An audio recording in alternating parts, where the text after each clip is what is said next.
3 orang DJ Radio Era ni pun sebenarnya masalah juga.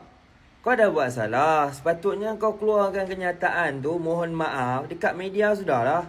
Yang kau pergi sampai ke Batu Cave sudah, kenapa nak minta maaf? Siapa yang suruh? Jumpa pula dengan ahli politik parti MIC. Yang ni pun lagi satu nangai. Inilah punca buat orang ramai lagi marah. Dengan muka sombong, sepatutnya orang datang minta maaf, kita maafkan je lah. Supaya tak nak isu ni jadi makin besar. Isu ni jadi panjang. Ini pun salah seorang yang tak cerdik. Orang politik, biasalah orang politik ni benda boleh settle lah. Tapi dah orang politik saja nak tunjuk hero, nak tunjuk hebat dekat geng-geng dia. Aku tengok Persatuan Hindu okey ya, boleh ya maafkan. Aduh, ini punca semua nak jadi perkauman ni. Aku rasa dah boleh dah kot stop isu ni. Jadikan pengajaran lah. Jangan kita menghina agama lain. Sepatutnya kita ni menghormati agama lain dan juga kaum lain. Kepada bangsa India ataupun bangsa Melayu, jadilah orang yang pendamai.